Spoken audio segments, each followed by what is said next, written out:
주가가 급등하며 한 달 만에 1100선을 넘어섰습니다. 북핵 6자 회담이 오늘 베이징에서 재개됐습니다. 실효 채취 문제가 최대 쟁점입니다. 교육부가 4.19 혁명을 4.19 데모로 깎아내린 DVD 영상물을 각 학교에 배포해서 반발을 사고 있습니다. 여야 3당은 예산안 처리를 위한 회동이 민노당의 반대로 무산되자 별도의 합의문 없이 오는 12일 예산안을 처리하기로 했습니다. 이상 이 시간 주요 뉴스입니다.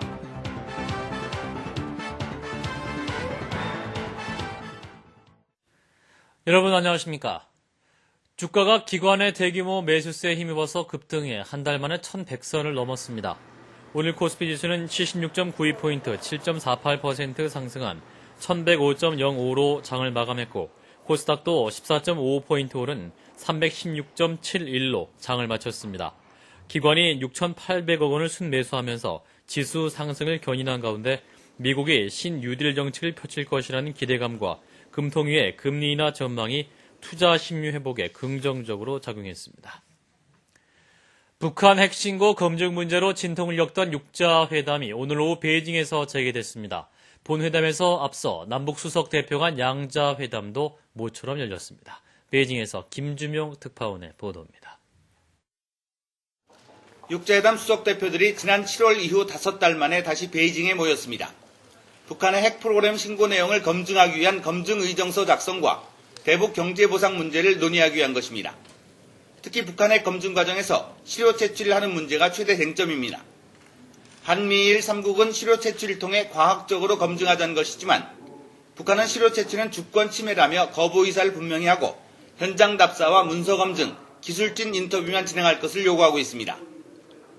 검증 의정서 작성에서 양측의 입장 차이가 커 절충안을 마련할 수 있을지가 관심입니다.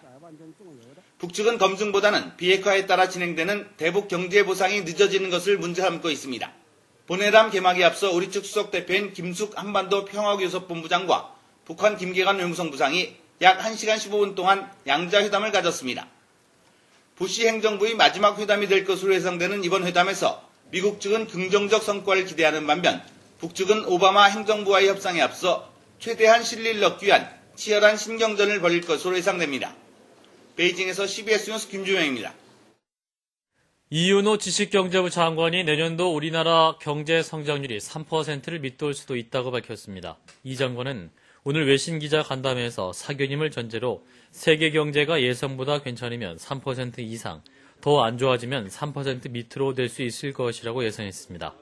이와 관련해 골드만삭스와 JP모건 등 세계 7개 주요 투자은행들은 내년 한국 경제 성장률 전망 평균치를 1.2% 수준으로 낮췄습니다. 한편 이 장관은 또 하이닉스 반도체에 대해서는 정부가 직접 개입할 생각은 없다며 주주단에서 결정할 것으로 알고 있다고 말했습니다. 교육과학기술부가 4.19 혁명을 4.19 데모로 폄하한 내용이 담긴 영상물을 각 학교에 배포해서 4.19 관련 단체로부터 강한 반발을 사고 있습니다. 사회부 최승진 기자입니다.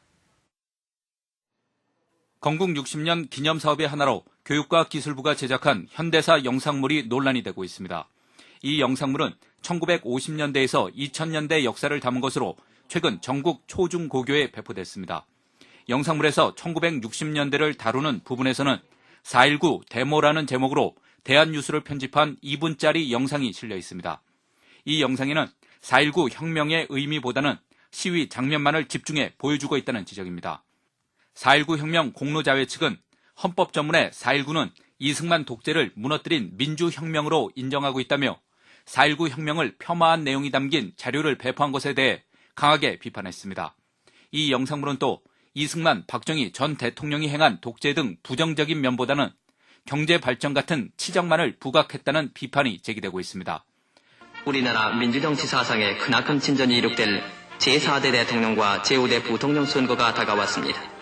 국민의 절대 다수인 농민들의 형편을 고려해서 이것을 농번기가 아닌 3월 15일에 시행할 것을 결정하고 80년대에선 80년 5.18 광주 민주화 운동과 87년 6월 민주항쟁이 아예 빠진 반면에 이명박 대통령의 서울시장 시절의 치적을 언급한 청계천의 어제와 오늘이 포함되어 있습니다. 이에 대해 시민단체에서는 현 정부가 정권 코드 맞추기에 급급해 갈수록 무리수를 두고 있다고 비판했습니다. CBS 뉴스 최승진입니다. 검찰이 박연차 태광실업 회장의 비자금 조성과 정관계 로비 의혹을 규명하기 위해서 박 회장의 경비 지출 내역서 등 관련 자료를 집중 분석하고 있습니다. 대검중수부는 참여정부 시절 박 회장이 정치인 등을 만나 지출한 내역서를 국세청으로부터 넘겨받아서 조사하고 있는 것으로 알려졌습니다.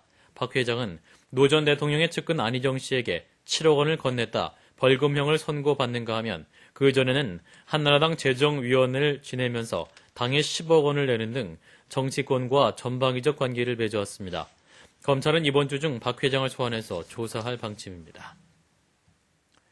한나라당과 민주당 등 여야 3당은 민노당의 반대로 회동이 무산되면서 별도의 합의문 없이 오는 12일까지 예산안을 처리한다는 데 합의했습니다. 김정훈 기자입니다.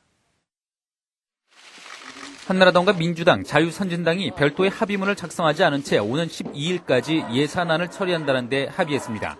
한나라당 홍준표 원내대표는 민주노동당의 반대로 3당 회동이 무산된 이후 기자간담회를 열고 민주당과 자유선진당으로부터 12일까지는 예산안을 처리하겠다는 약속을 받았다고 밝혔습니다.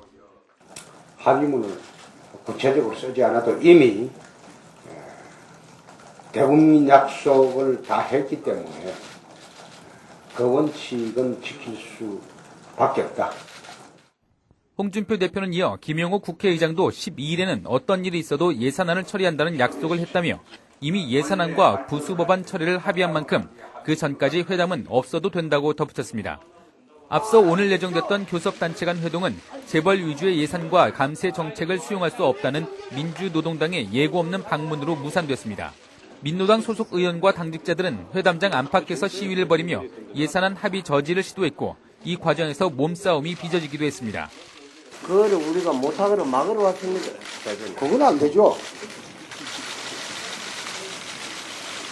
한편 국회 기획재정위원회에서는 교육세 폐지 강행 움직임을 놓고 긴장감이 감돌았지만 여야의 사전 조율로 폐지 법안 상정은 일단 유보됐습니다. CBS 뉴스 김정훈입니다. 학원비를 초과 징수한 학원들이 무더기로 교육당국에 적발돼서 등록 말소, 환불 조치 등 제재를 받은 것으로 드러났습니다. 교육과학기술부는 지난 2달간 전국 1613개 학원을 대상으로 단속을 벌인 결과 854개 위반 학원을 적발했다고 밝혔습니다. 광주의 한 영어학원은 실제로 1인당 30만 원의 학원비를 받으면서 9만 8천여 원이라고 신고해서 등록 말소 처리됐고 서울 양천구의 한 학원도 학부모가 신고한 학원비는 32만 4천 원이지만 교육청에는 11만 800원으로 신고해서 초과 금액을 환불하도록 조치를 받았습니다.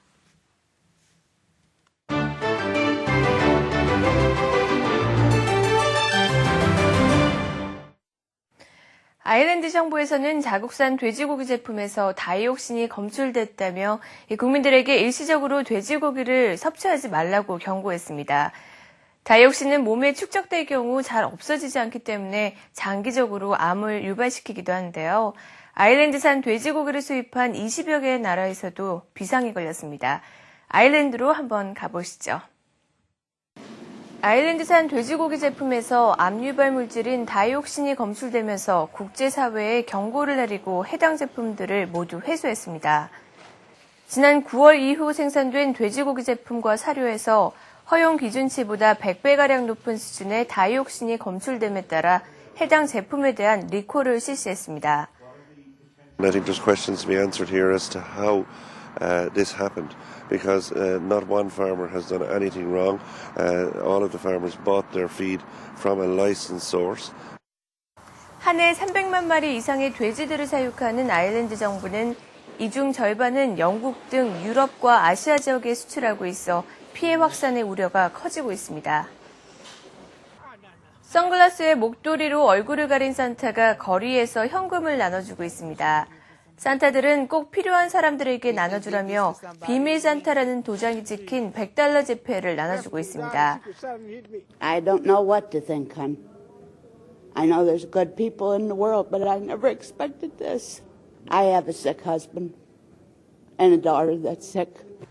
얼굴 없는 산타들은 캔자스 시티에서 자선 활동을 했던 한 사업가의 부탁으로 돈을 나눠주게 됐는데요. 26년 동안 130만 달러, 우리 돈으로 19억에 달하는 돈을 나눠줬습니다. 하지만 사업가는 2년 전 암으로 숨졌고 그의 뜻을 이어가기 위해 모인 사람들은 얼굴 없는 산타로 계속해서 활동하고 있습니다. 크리스마스를 맞아 독일에서는 초대형 케이크가 만들어졌습니다. 1톤의 밀가루와 260만 개의 건포도, 82리터의 럼주가 사용된 4.2m 길이의 3.5톤 무게가 되는 케이크. 케이크가 큰 만큼 이 케이크를 자르기 위해서는 커다란 칼이 필요하기도 한데요. 전 세계에서 몰려든 70만 명의 사람들이 케이크를 먹기 위해서 몰렸습니다. 지금까지 박주연이었습니다.